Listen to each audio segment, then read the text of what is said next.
Chers amis internautes, bonjour et bienvenue sur la spéciale de ce 7 octobre 2018.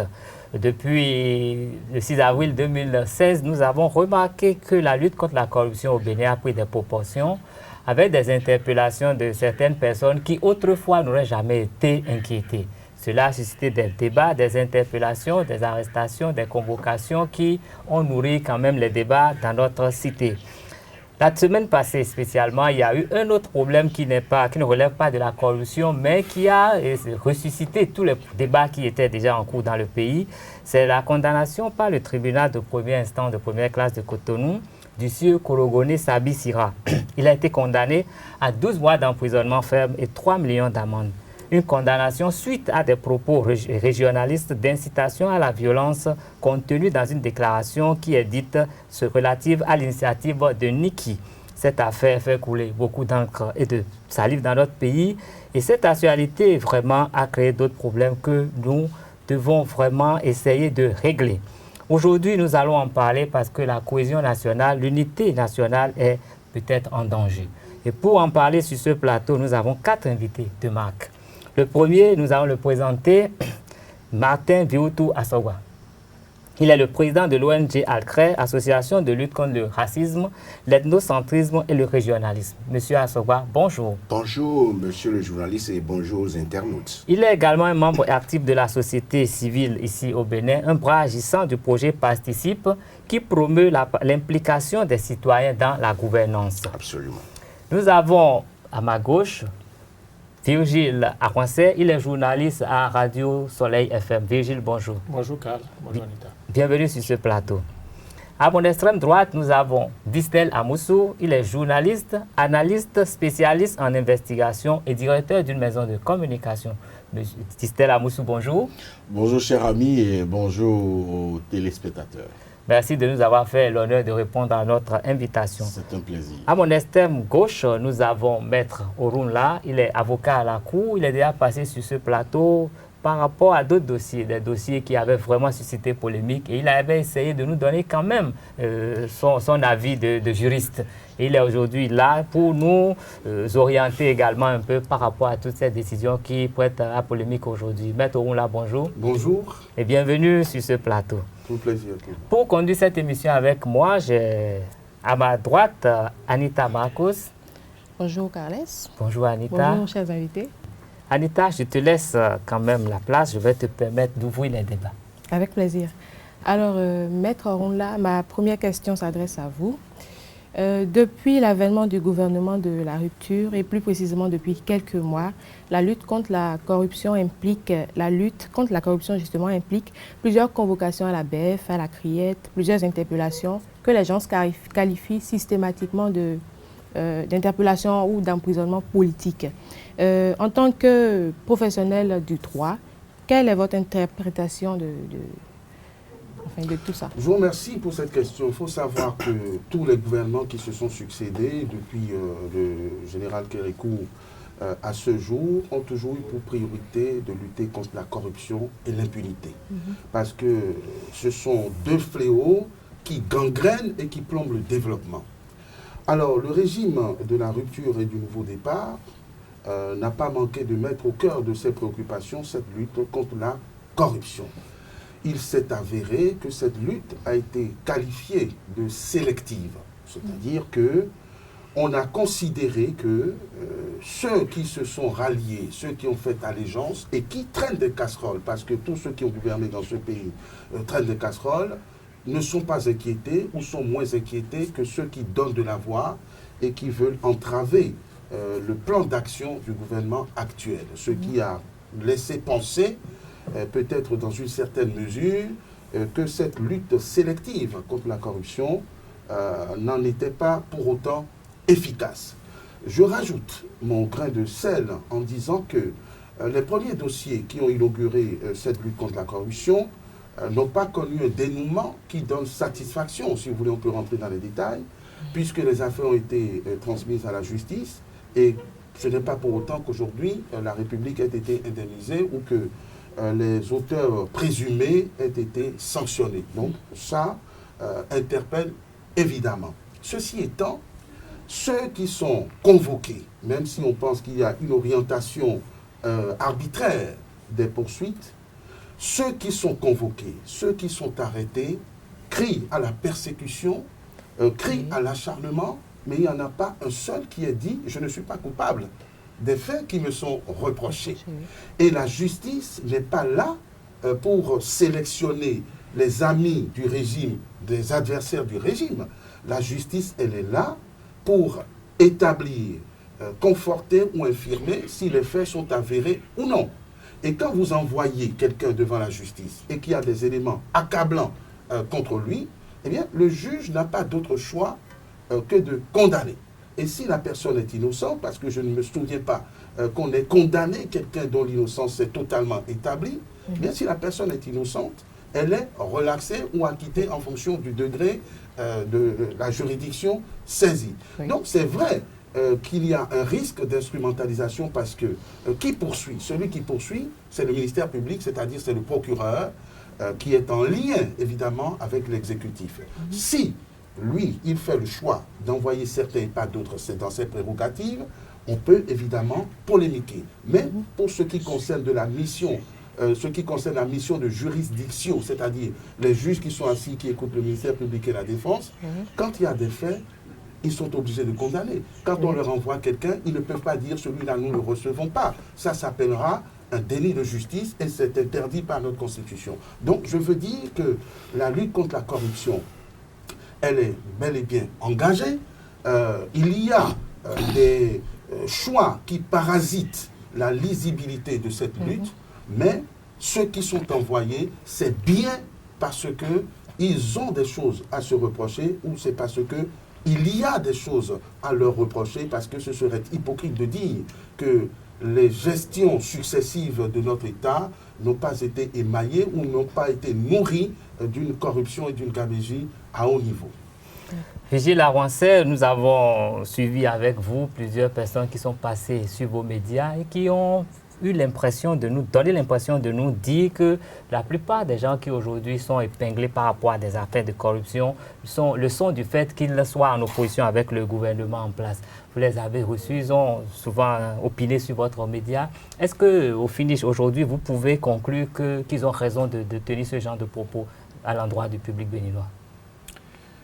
Je tiens d'abord à dire que quand on est un citoyen honnête, quand, disons, on est dans un pays normal, on ne devrait pas avoir un problème à ce que, n'est-ce pas, ceux qui ont géré, qui ont mal géré, puissent rendre compte à un moment ou à un autre. Et donc, comme l'a dit Maître Rouna, on a vu à travers les régimes ici, les luttes contre la corruption.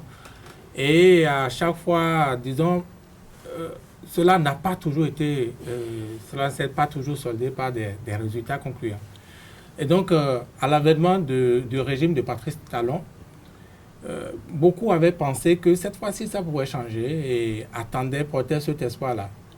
Et au premier pas, je me rappelle encore de ce dossier-là, Ségub, tout le monde sait comment c'est fini, par exemple, parce que c'était le premier cas d'école. Les acteurs qui étaient dans le Ségub Gate, comme on avait dit, on a vu comment ça a fini. On sait désormais dans quel camp politique ils sont. On sait pour la plupart comment c'est terminé. Est-ce à dire que ceux qui sont peut-être, ceux qui parlent de la même voix que l'exécutif n'ont pas été inquiétés? Il me semble que, Karl, votre question est une réponse. Je ne vais pas nommer des gens, je ne vais pas nommer des députés, n'est-ce pas? Et on l'a vu. Donc ça, déjà, ça avait fait tic parce que, disons, c'était le premier dossier, donc ça devait faire école, c'était une pédagogie. Puis on a suivi les choses. On a vu d'autres dossiers qui ont été appelés par la suite. Ça n'a pas fait exception. C'était presque pareil. Ah oui. Dois-je noter? Mais on sait, comme Maître Rouna le dit, oui, ils ont géré. Je ne vais pas aller dans des détails du genre, le ministre, l'ancien ministre, comment il s'appelle, le député, son nom échappe, garde des Sceaux, Valentin Agassou-Guérontin, voilà, qu'il ait été ministre chargé de l'économie maritime et qu'à ce titre, il ait présidé une commission alors qu'il n'était pas ministre de l'Agriculture, qu'on l'appelle et qu'on laisse le ministre de l'Agriculture directement en répondant, n'est-ce pas, de ces questions-là. C'est un autre détail sur lequel je ne m'attarde pas. Mais, vous voyez, ça ne fait pas école, ça ne fait pas pédagogie. Et j'ai fini par comprendre quand le 1er août, le chef de l'État lui-même, au cours d'une émission, dit oui, lui, il en est là aujourd'hui, il n'a pas d'état d'âme à ce qu'il aille chercher uniquement dans un camp, quitte à ce qu'un autre régime, par la suite, aille chercher aussi dans son camp et ailleurs. J'ai trouvé que la lutte contre la corruption, encore une fois, sous Patrice Talon, a échoué et que, effectivement, il a confirmé que cette lutte contre la corruption devient alors un instrument politique. Lui, il l'utilise contre ses adversaires politiques et ça n'a pas raté, Karl. Vous êtes journaliste, observez. Ceux-là, n'est-ce pas, je vais pas... Bon, parfois, ça fait bien de nommer, hein, le Watergate, notre Watergate ici, le ministre, ou plutôt Kassa, Barthélémy Kassa. On sait où il est aujourd'hui. On sait qu'il a un vent qui balaie, n'est-ce pas, l'immunité des députés. Tout le monde sait, parce que, voilà, on est dans la communication politique. Le jugement qui s'est passé par rapport à cette affaire, on nous a fait croire qu'on avait blanchi le ministre. Mais pas du tout. Le ministre n'a jamais été blanchi. C'est les fonctionnaires qui étaient concernés qui ont reçu ce non-lieu-là. Pourquoi ?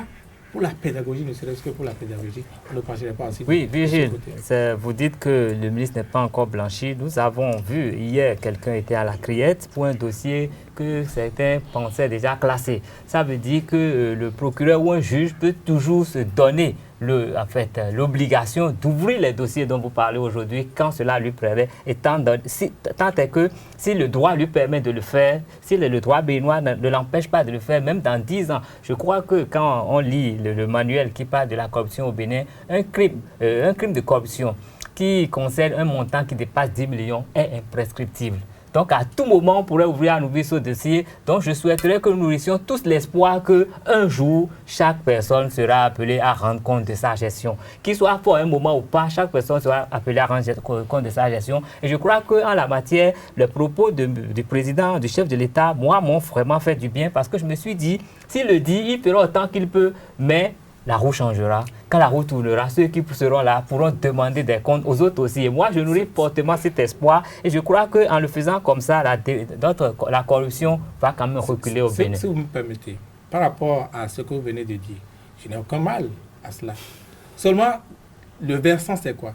Quand ça se passe comme ça, ça donne l'impression que quand vous êtes sous la parapluie du chef de l'État, quel que soit votre degré de corruption, quelles que soient les bêtises que vous avez fait, eh bien, vous êtes couvert.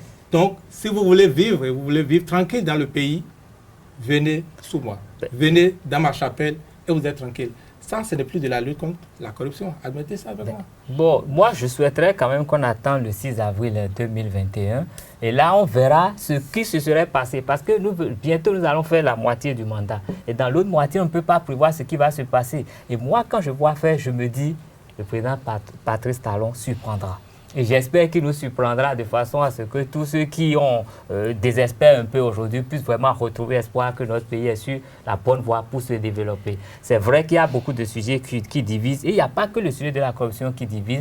Il y a également les propos tenus par Korogoné qui divisent véritablement. Et nous avons avec nous Martin Vieux-Toisogba sur ce plateau. Il est le président de l'ONG Alcré qui, depuis plus de 24 ans, s'est investi dans la lutte contre le régionalisme et le racisme et l'ethnocentrisme. Bon, c'est pas dans l'autre, mais je crois que j'ai dit tout ce qu'il y a. Oui. Quel sentiment vous anime quand vous écoutez un peu les déclarations qui ont été faites à la suite de cette initiative dite de Niki? Merci beaucoup, monsieur le journaliste. Je n'ai pas eu la chance d'écouter monsieur Korogoné directement, mais j'ai demandé à mes services de communication de me sortir le test.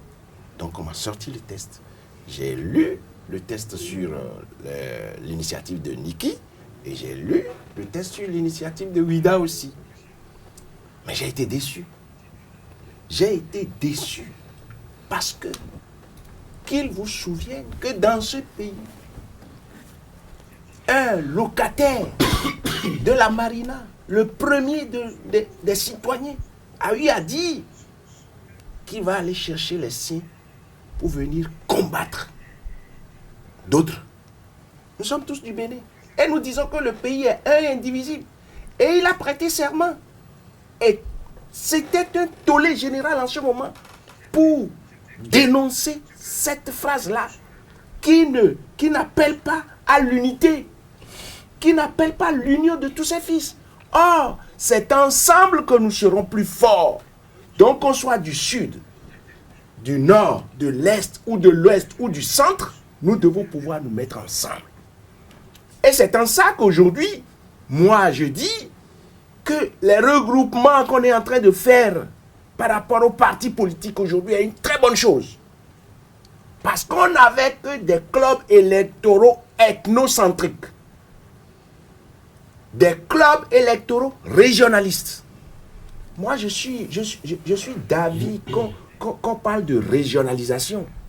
Mais je ne peux pas être d'avis qu'on parle du régionalisme. Où on veut mettre en valeur son ethnie, sa région, au détriment des autres régions. Car Dieu même sait que nous sommes multiples et multiformes. Et nous sommes multiculturels. Mais cela ne nous empêche pas de nous mettre ensemble. Qu'est-ce qu'on fait du symbole de la jarre de Guézo? Qu'est-ce que nous faisons du symbole de la jarre de Guézo? Et nous l'avons crié tout le temps sur les toits. Ça fait 24 ans, comme vous l'aviez dit. Le 23 décembre prochain, Alcrève va comptabiliser 24 ans d'existence. Et nous n'avons de cesse de parler de ces questions-là. Moi, j'ai été déçu par ces jeunes-là. J'ai été véritablement déçu par ces jeunes. Et ceux qui disent qu'ils seraient instrumentalisés, mais je peux les croire. Je peux les croire. Et tout ce qu'ils ont eu à citer, ceux-là qu'ils ont eu à citer en héros, pour dire qu'ils leur ont laissé un héritage. Mais aucun de ceux-là n'a tenu le propos du genre que Korogoré a tenu. Il faut couper juste. Si vous voulez avoir un chien sans queue, c'est pendant qu'il est chiot qu'il faut couper sa queue. Ah oui. Autrement dit, il devient chien, vous ne pouvez plus couper sa queue. Et je suis d'avis. En fond, c'est plus fort. Ah ben. Parce qu'on parle de halala, c'est pas le chien. Donc, je suis d'avis qu'on puisse mettre rapidement fin à cette saignée-là, qui va nous conduire dans des chemins où on ne pourra pas contenir. Aujourd'hui, dans notre pays, personne ne doit tenir des propos du genre de Korogoré. Ce n'est pas bien. Mais quand vous entendez ce qu'ils ont eu à dire, oui, est-ce que vous avez l'impression que votre lutte que vous avez menée pendant 24 ans a porté? Mais bien sûr, moi, notre lutte porte. Notre lutte porte. Vous êtes aussi membre d'Alcrè. Tous ceux qui sont ici sont membres d'Alcrè à partir du moment où nous parlons du Bénin. Ok. Vous êtes, ne croyez pas que vous êtes en dehors. Ce n'est pas en venant travailler avec nous tous les jours que vous êtes membre d'Alcrè. Oui. Parce que les activités d'Alcrè vous concernent tous. Concernent tous les Béninois. Je vous dis que notre lutte a marché à partir du moment où, quand Korogoré a tenu ses propos, il y a eu un tollé général. Ah, d'accord. Parce que ce que nous faisons, nous ne pouvons pas rechercher l'unanimité autour de ce que nous faisons. Mais nous avons un nombre important de Béninois qui sont d'avis avec nous. Et c'est ceux-là qui ont condamné les propos de Korogoré. Et ça fait que notre lutte a marché. Et à partir du moment où nous ne pouvons pas rechercher l'unanimité autour de ce que nous faisons, oui, nous disons quand même que quand il y a un nombre important de personnes qui adhèrent à nos idéaux, nous sommes sur la bonne voie. La majorité de la cible a été touchée donc. La majorité de la cible, merci beaucoup, la majorité de la cible a été touchée. Ah oui, puisque même des jeunes qui comprennent un peu les choses ne peuvent jamais être d'accord avec Korogoré par rapport à ses propos. Quand lui, il parle et qui se transforme en allumeur de feu, croyant que en tenant des propos comme ça, il va trouver une masse derrière lui, mais il ne peut qu'échouer. Parce que quand ça va commencer, oui, est-ce qu'il sait quand ça va se terminer? Est-ce qu'il sait quand ça va se terminer? Mais si vous êtes fâché, nous sommes en démocratie, vous avez le droit de vous exprimer. Et tout le monde s'exprime. Virgile, je l'écoute tous les jours. J'ai du plaisir à l'écouter. Il est un ami à moi. Oui. Mais il a ses opinions. J'ai les miennes. Et ça ne m'a jamais empêché de continuer par appeler Virgile. Et ça n'a jamais empêché Virgile de continuer par m'appeler. Puisque Virgile ne prendra jamais ma tête pour réfléchir, comme je ne prendrai pas aussi la sienne pour réfléchir. Mais je suis d'accord avec lui parce que lui aussi il a ses opinions, j'ai les miennes. Et ça ne peut pas nous empêcher d'être amis. D'accord. De continuer par nous fréquenter, de continuer par échanger. Et pourquoi on se constitue en pyromane et on tient des propos, des propos indésirables dans la société pour diviser. Au nom de quoi? Justement, on va demander l'avis de Virgile Laroncet. D'après vous, qu'est-ce qui pourrait motiver une action telle que l'initiative de Niki? Merci Anita. Ouais, sur la question, je vais aller tout droit au but. Je suis de ceux qui préfèrent, n'est-ce pas, faire le débat sur le régionalisme plutôt que de l'éviter et dire, bon, si vous faites ce débat, vous êtes régionaliste. Et il faut éviter un piège. L'initiative de Niki, on peut regretter certains excès, n'est-ce pas? Mais moi, je pense que tout le débat qu'on fait juste là, c'est un débat de forme. C'est un débat de forme et, disons, c'est la communication. Il ne peut en être autrement, hein. Chacun fait son marché, chacun fait la guerre comme il peut. J'ai l'impression qu'on est en train de tomber dans le piège de ceux-là qu'accuse l'initiative de Niki. C'est-à-dire quoi? Les jeunes, ils ont peut-être mal parlé. Vous voyez, chacun de nous a pu, à un moment donné ou un autre, être en colère. Et on ne peut pas espérer de vous la meilleure discipline quand vous êtes en colère. Donc, ils ont pu être en colère, ils ont pu dire des choses. Oui, j'entends dire, je n'ai pas peur du chef de l'État. Bon, on peut trouver ça excessif, n'est-ce pas? Mais après, le fond de ce qu'ils ont dit, ils ont fait des comparaisons. Ils ont parlé de leur région.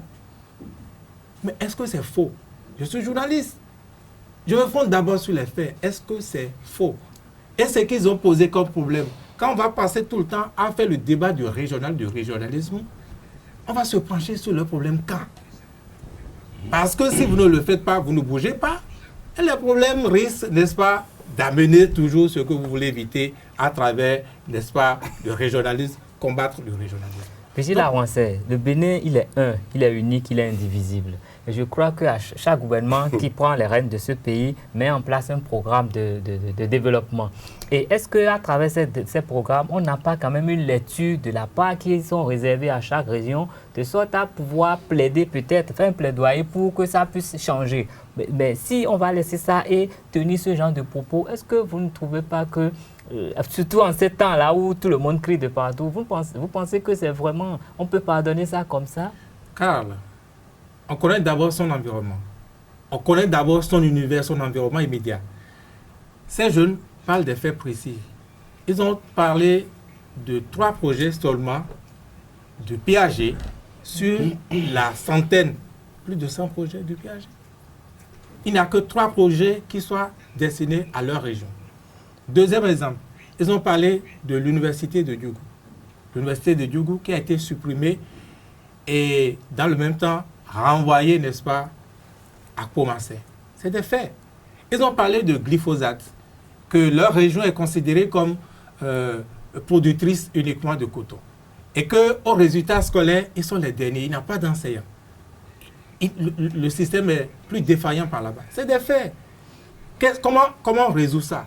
La préoccupation d'un chef de l'État pour l'unité nationale également, c'est de se pencher ça. Et je pense que nous qui avons cette opportunité d'opiner, nous qui avons cette opportunité de parler aux dirigeants, on doit pouvoir dire ces choses-là pour qu'ils prennent. On ne va pas passer tout le temps à censurer les propos de Korogoné. Korogoné, bon, voilà, on lui a flanqué 1 an de prison. Maintenant, on peut se pencher sur les problèmes posés à Niki. Et je pense que c'est des problèmes réels, même si par ailleurs, oui, c'est là où moi je trouve qu'ils auraient pu eux-mêmes faire autrement. Parce que ce qu'ils déplorent à Djougou, à Neki, à Banikwara, on peut le déplorer à Rankou, on peut le déplorer à Komé. Et donc, le problème est mal posé. Mais ce n'est pas parce que le problème est mal posé qu'on va passer tout le temps à dénoncer la forme et ne pas se pencher sur le fond. Donc, c'est, disons, des rectifications qu'ils apportent, n'est-ce pas, à la gouvernance du chef de l'État. Et on devrait prendre ça en compte et arrêter maintenant ce discours de la censure du régionalisme, de mon point de vue, car c'est aussi dangereux que le régionalisme d'aller dans ce sens. Est-ce pour cela qu'il faut soulever le peuple? Est-ce parce que... Ces propos ont été qualifiés d'incitation à la révolte. Les propos sont des propos subversifs. Des propos sont des propos subversifs. Korogodé est allé en prison, ça n'a même pas soulevé mouche, ni à Neki, ni à Banikwara, ni à Djougou. Parce qu'on est content qu'il soit en prison. Lorsqu'il parle comme il a parlé là, tu l'as dit, bien sûr, dans d'autres zones. Mais même s'il y a 100 projets et qu'on a attribué 3 à la zone là-bas, mais vous savez, c'est ceux qui sont au pouvoir qui connaissent le fond de la marmite, qui savent comment ils peuvent faire. Mais le Zou, principalement les collines, n'ont pas eu d'eau potable dans ce pays des années durant. C'est maintenant qu'on est en train de se pencher véritablement à trouver de l'eau à nos frères du Zou. Et ceux-là, ils ne sont jamais venus dire, voilà, nous sommes là sans eau, et que c'est du régionalisme qu'on fait de nous et tout ceci ou tout cela. Non, Virgile, moi je veux bien que tu donnes tes points de vue, mais comme je l'ai dit, tu ne prendras pas ma tête pour réfléchir, comme je ne prendrai pas la tienne aussi pour réfléchir. Mais je dis, il y a des choses que nous ne devons pas admettre dans la République. Il y a des propos que nous ne devons pas admettre dans la République. Oui, si tant est que se pencher sur le problème également. Si tant est que nous voulons de l'unité, nous voulons le développement. Oui, ces jeunes-là, ils pouvaient, par le biais de leurs aînés qui siègent à l'Assemblée, passer par là pour poser des questions, pour poser leurs préoccupations au gouvernement. Ils peuvent même, pourquoi pas, s'ils sont bien organisés, demander une audience avec le chef de l'État. Ils peuvent même, s'ils veulent bien, voir les têtes couronnées de leur zone, poser le problème et demander à ce que, ensemble avec eux, avec les têtes couronnées, demander à rencontrer le chef de l'État et aller poser le problème, au lieu de le poser sur les réseaux sociaux, au lieu de les poser comme ils l'ont posé là. Mais, Virgile, et donc,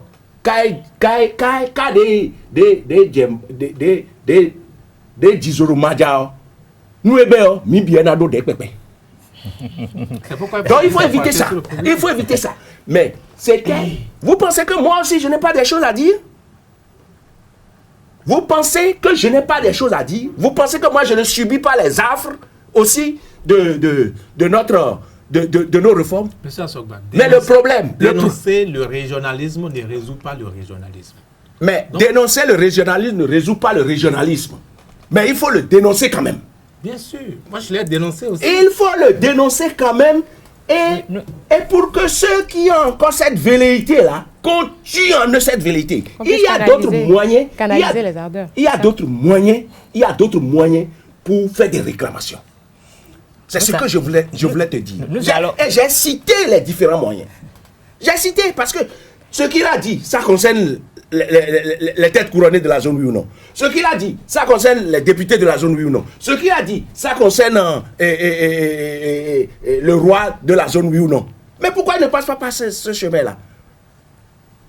Ok, nous espérons que les jeunes... Il vient s'exposer. Ceux qui l'ont supporté, c'est comme ça.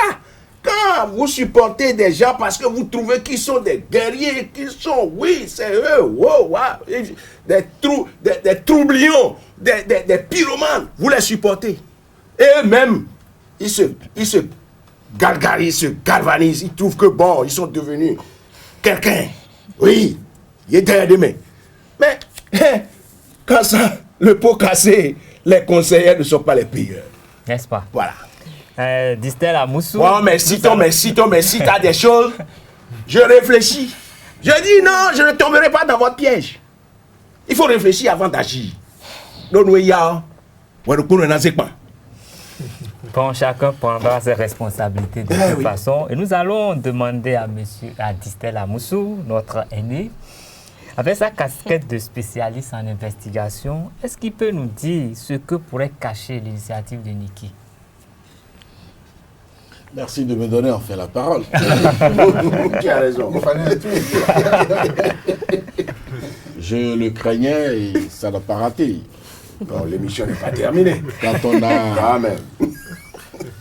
on a mon aîné Assogba et mon frère Arounla sur même podium ou sur le même plateau, il faut être patient pour prendre la parole.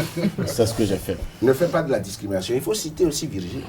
Je souhaiterais quand même Qui a pris plus de temps d'antenne que nous, pour le moment. Je souhaiterais que Distel Amoussou y aille très rapidement, sinon nous n'aurons pas le temps d'aborder toutes les questions. Non, vous nous donnerez l'addition du temps d'antenne qu'ils ont fait. D'accord. Voilà. C'est une promesse. Et c'est tant que vous Non, je vais dire, techniquement et en fonction des analyses sociologiques et des sondages que mon agence a réalisés, sondages d'opinion par rapport au jugement et aux propos de notre frère Korogoné. Je vais dire que le Béninois peut en arriver à se réveiller un matin et demander à Dieu, mais pourquoi est-ce que mes doigts ne sont pas égaux? En fait, tout est là. Tout est là, que ce soit au niveau de la lutte contre la corruption. On se demande pourquoi est-ce qu'on commence par telle période et non telle autre. Pourquoi est-ce qu'on commence par tel dossier et non tel autre. Pourquoi est-ce qu'on ne commence pas par telle personne de tel camp et on commence par tel autre. Par rapport au régionalisme et à la fougue de cette jeunesse, je vais incriminer et dénoncer l'échec de la classe politique. Car en fait, le militantisme s'apprend. On a eu la chance de l'apprendre à l'université. Et quand on quitte l'université, il faut intégrer des mouvements associatifs, il faut intégrer des partis politiques. Et pour apprendre la sémantique, se doter de lexique qu'il faut pour dénoncer. C'est absent dans le Bénin, dans notre Bénin. Aucun parti politique ne constitue aujourd'hui une classe de formation pour les jeunes. Aucun parti politique au Bénin ne constitue une école, une université pour la formation des jeunes.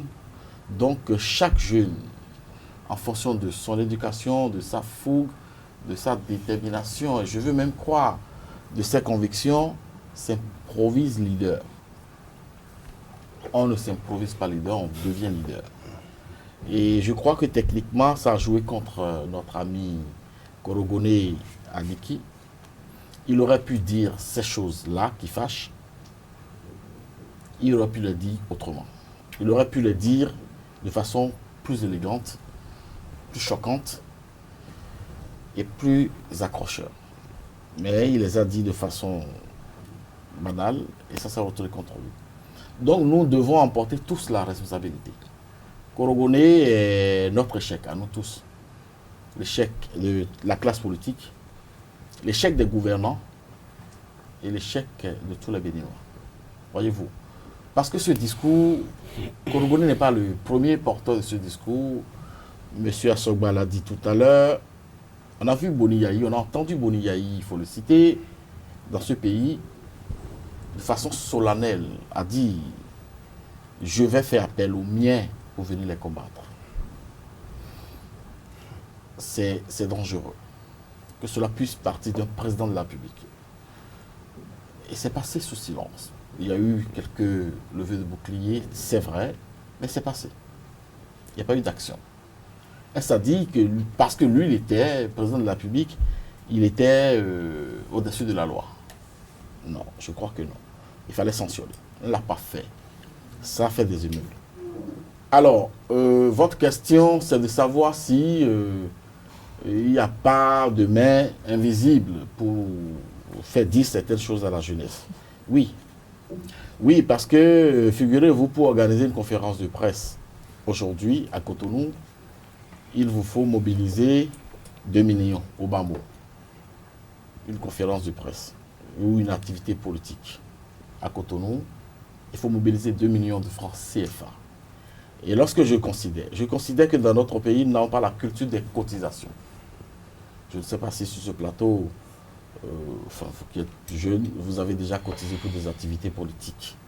Non, je ne crois pas. Et même au niveau des aînés, j'en doute très fort. Moi, je ne suis pas politicien. J'en doute très fort. Donc, c'est pour dire que nous n'avons pas l'habitude des cotisations. Alors, on pourrait s'interroger sur la provenance des ressources financières qui ont, n'est-ce pas, favorisé l'organisation de la convention de Niki et d'autres conventions d'ailleurs. On aurait pu dire qu'un mécène ou un ami a accompagné cette jeunesse. On aurait pu dire que d'autres personnes qui pensent la même chose, mais qui ont peut-être peur de s'afficher, ont pu les accompagner. Dans tous les cas, cela donne naissance à un début de manipulation. Et ça, il faut dénoncer ça. Et cette faute-là également revient aux partis politiques, parce que le discours que porte cette jeunesse, un parti politique aurait pu porter. Des représentants des élus locaux auraient pu le porter. N'est-ce pas? Des députés auraient pu le porter. Ça n'a pas été le cas. Donc je crois que la manipulation est à stigmatiser. Elle est visible, elle est perceptible. Mais là, qui manipule, qui, on ne saurait le dire. On saurait le dire techniquement. Je crois que c'est l'analyse que je peux faire de façon technique de la situation. D'accord. Monsieur Virgile Laroncet, vous êtes... Ça y est, vous m'avez déjà arraché la parole. Non, je reviens à vous tout de suite. Je reviens à vous. Vous êtes officier sur un média qui appartient à un groupe de presse qui s'est longuement étendu sur le sujet. Que pensez-vous de la sentence du tribunal de Cotonou et quelles leçons on pourrait en tirer? Bon, Excusez-moi, Porte-Nouveau n'a jamais eu ses attributs en tant que capitale. Mais jamais, vous n'avez jamais entendu la jeunesse se réunir à Porte-Nouveau pour tenir des discours pareils. Bon, je vais rebondir sur ce que dit M. Assoba. Avant de venir à votre question, je vous en prie. Vous savez, faisons cette lecture des choses. La région du Nord, le septentrion, comme on dit. Il se trouve que le chef de l'État, Boni Yahi, celui qui vient de quitter le pouvoir, n'est-ce pas, il était ce cordon, vous avez vu dans l'administration, dans l'appareil de l'État, les jeunes du septentrion, effectivement, étaient très impliqués, étaient très utilisés dans l'appareil de l'État. Moi, je reviens fraîchement du Nord. Écoutez, comme c'est la méthode pour avoir la parole, moi je vous dis. Et ça aussi, c'est du régionalisme. Non. C'est ce que vous dites là. Son observation n'est pas du régionalisme, pardon, mais ça a été dénoté. Ça a été dénoté par des structures compétentes. On avait parlé de la septentrionalisation de l'administration béninoise sous Boni Yahi. C'est du régionalisme. C'était juste pour... Et c'est de l'ethnocentrisme. En tout cas, c'est un fait. Moi, je ne qualifie pas ça encore. Ah, moi, j'ai qualifié. Non, attendez, c'est un fait. Je vous dis, je reviens du terrain. Donc, je parle des faits. Moi, j'ai discuté avec les gens. Je suis journaliste. Donc, quand tu prends Zem, tu discutes avec les Zem. Tu vas boire quelque part, tu discutes avec les gens, absolument. Tu sondes le terrain. Oui. Et donc, qu'est-ce qui m'est revenu? Il m'est revenu que ces jeunes-là, ou ces populations en général, en dehors de ce que le quotidien est difficile partout au Bénin, actuellement, sous le chef de l'État, il a reconnu, il a dit qu'il faut serrer la ceinture et qu'après 2 ans, il va desserrer la ceinture. En dehors de ce que c'est très dur, il se trouve qu'au nord, ceux qui étaient au sud ou ceux qui étaient parmi leurs enfants, qui envoyaient régulièrement de l'argent, voyez, ils n'en envoient plus. On peut faire le débat. Non, attendez, moi je parle des faits. Oui, on peut faire ce débat-là qui n'en envoie plus là. On peut faire ce débat. Monsieur Aroncet, le quotidien de ces... Est-ce que je peux en fait terminer? Oui. Le quotidien de ces personnes... Je n'ai pas encore... Vous avez suffisamment parlé de ce débat. Le président Kérékou est natif de Nati Tengou, Kwafa. Il a dirigé ce pays pendant plus de 17 ans, 26 ans. 27 ans. 27 ans en gros, voyez-vous. Et c'est mon père spirituel. Je ne sais pas si vous êtes déjà allé à Nati Tengou. Vous pensez? Alors, donc c'est pour vous dire quoi? Pas Pour vous trop, dire que ce n'est pas parce que un président est du Sud qu'il abandonne le Nord. Ce n'est pas parce qu'un président est du Nord qu'il abandonnerait le Sud. Ce débat est malsain. Avançons. Quelles leçons tirer Je ne vous de la permettrai sentence plus pour revenir à ma de me question? couper, je ne rentrerai pas dans votre piège. Et donc, comprenez que le quotidien est difficile pour ces personnes-là et doublement difficile. Et quand c'est comme ça, je pense que ce n'est pas en gendarmant les choses, ce n'est pas en tentant de les empêcher de parler, n'est-ce pas, qu'on va pouvoir trouver la solution. Encore une fois, je dis, soyons réalistes et penchons-nous sur les problèmes. Je ne dis pas qu'on ne va pas réglementer la forme, mais il ne faut pas que la forme tue le fond, justement. Comment on aborde ça? Comment on résout ces problèmes? Si vous ne le faites pas, un jour ou l'autre, bien, ce que vous évitez, c'est ce qui va arriver, les conséquences du régionalisme. Et ça, c'est encore plus comment dit-on, dangereux que le régionalisme tout court. Pour ce que vous aviez dit que il y en Je a, vous ai il dit, y en a monsieur du Nord Karl, madame, si vous ne savez pas, qui vous n'allez pas n'envoient faire cette plus émission-là. de l'argent Il y a pas de- Vous vous aurez avez la à leurs parole. parents. Vous auriez pu inviter 2 personnes sur ce plateau, quoi. à leurs parents. On Christelle, avance, quoi. la Mais parole sera est-ce à que vous. vous saviez que sous l'Ancien Régime, à cause du populisme puant auquel nous avons assisté, auquel on nous a habitués toute une décennie, est-ce que vous savez qu'il y a des places où on n'avait besoin que de 2 personnes, qu'on emmène 5, qu'on emmène 10, et que des gens, au lieu de prévoir, de budgétiser leur salaire, ils n'ont même pas de salaire. Ils sont là, on les livre comme ça, on dit on leur a trouvé une place, et c'est les clients de ces structures-là qui deviennent la proie facile de corruption de ces jeunes-là. Et on va même payer des fois ces jeunes-là avec des tickets valeurs qu'ils vont monnayer dans les stations. Ça, c'est du travail qu'on leur a trouvé, ça. Vous avez dit que vous m'écoutez souvent. Moi, je n'ai jamais été ami, je n'ai pas particulièrement aimé le régime de Boni Yahi. J'ai régulièrement dénoncé ces travers. Mais il se trouve que ça a laissé un état des lieux. Comment on résout ça? Comment vous changez, vous métamorphosez les choses? Si vous ne prenez pas ces aspects-là dénoncés par Korogoné en compte, eh bien, on ne s'en sortira pas. C'est tout ce que je dis. Ok, nous allons donner la parole à Maître Alain Rouna. Il va nous dire, en la matière, comment appréciez-vous la sentence? Parce que vous êtes pratiquant du droit. Et il y a quand même des tests au Bénin pour réguler tout cela. Il y a le code du numérique. Et quand moi je lis le code du numérique, j'ai l'impression qu'au-delà de Korogoné, toutes les personnes qui ont eu à relayer ce genre de propos sur les réseaux sociaux pourraient être inquiétées également. C'est ma lecture.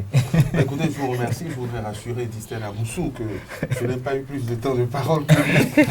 Et que moi, j'ai la réclame aussi. dire les choses de manière concise, non pas que nous n'ayons pas à rebondir sur le sujet. Et je crois que nous sommes en train de commettre une erreur en voulant lier le cas Korogoné au problème régionaliste du pays. Parce que, à ce que je sache, Korogoné n'a pas été condamné pour avoir tenu des propos régionalistes. Il a été condamné pour incitation à la haine. C'est vrai que c'est pas loin.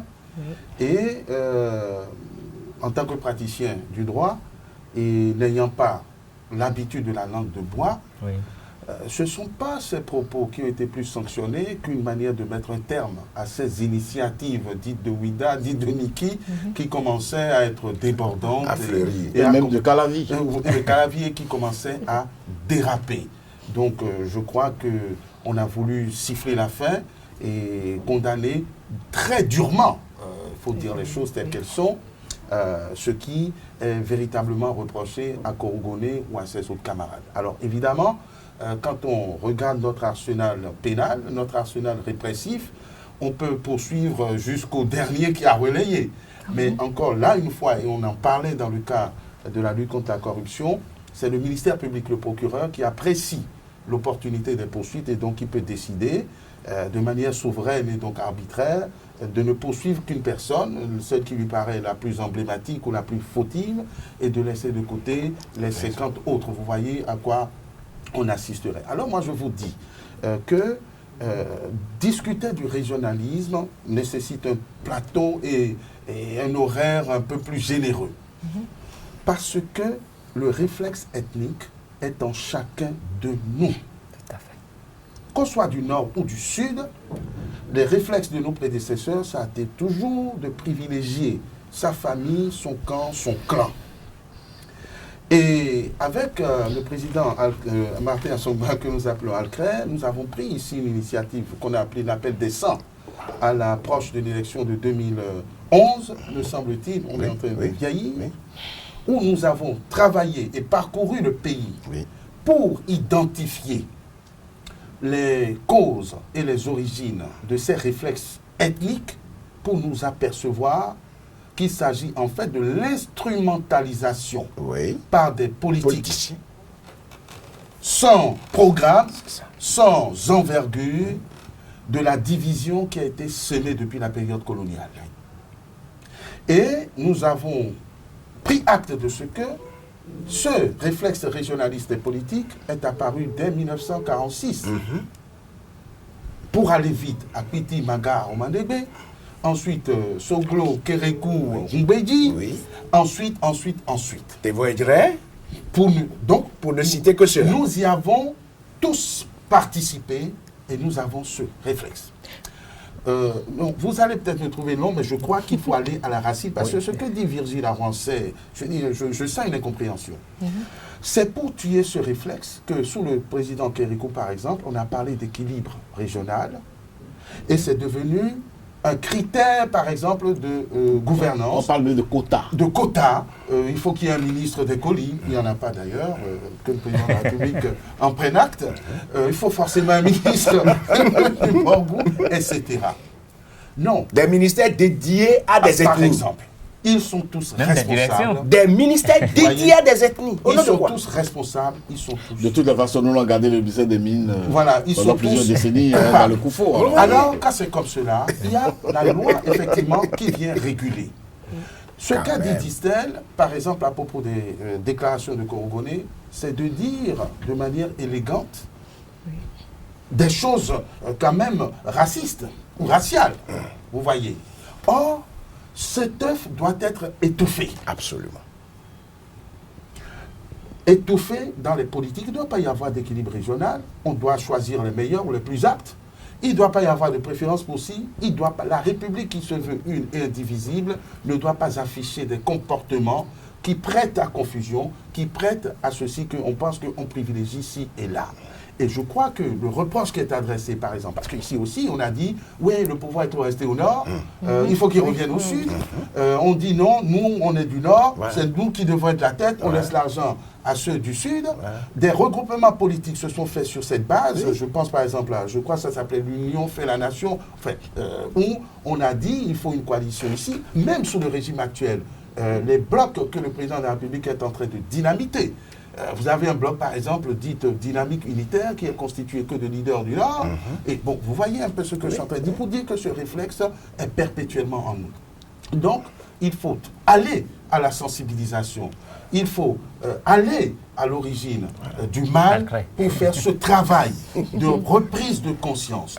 Et il faut que ce travail commence aussi par les dirigeants à qui nous reprochons d'utiliser, d'instrumentaliser ces réflexes ethniques pour pouvoir briller dans leur région. Donc, je conclus en disant que, pour l'instant, le juge qui est le dernier recours en cas d'échec total, parce que le juge ne devrait pas se prononcer sur ces propos, eh bien, quand on arrive au juge pour sanctionner des propos dits régionalistes, c'est qu'il y a déjà un échec, et c'est là que je rejoins Distel, il y a déjà un échec de tout le pays, un échec de ce pays qui, par exemple, je ne veux pas raviver des blessures presque anciennes, où beaucoup de leaders se sont levés ici pour combattre une candidature tout simplement parce qu'elle serait épidermiquement différente. Voilà.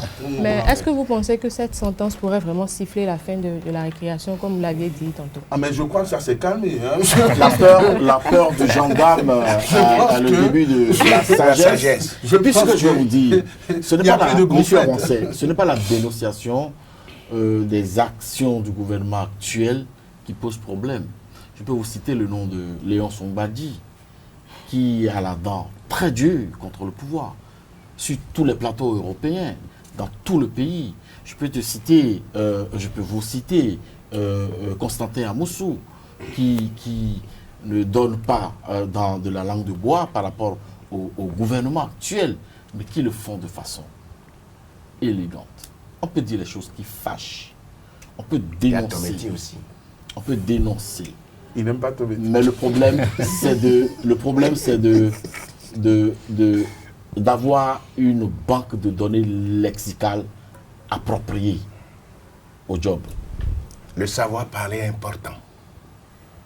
Dans ces cas-là, le savoir parler, le savoir s'exprimer, c'est important. Ne mettons pas le feu au pays. Et tout ce que nous vivons aujourd'hui aussi, et monsieur Virgile, mon ami, mais c'est des plaies d'hier. Il profite du blanc. C'est des plaies d'hier. Et n'oubliez pas, moi je vais toujours le dire, notre ancien premier locataire, avant avant le président Talon, il a bel et bien dit, il avait dit qu'il mettra le pays à feu et à sang. Et ça, c'est Madame Rosine Soglo qui a dit ça haut et fort à l'hémicycle. Il a promis boxer les députés. Et il a dit que lui, il rendra. C'est l'objet de l'émission. Il a dit qu'il rendra la vie dure à son successeur. Oui, ben, pour le Mais moment... les problèmes les maladies dont nous souffrons aujourd'hui ne viennent pas du nouveau régime. Personne n'a encore dit sur ce plateau que Korogoné a menti, que les faits qu'il a révélés sont faux. Donc, moi, je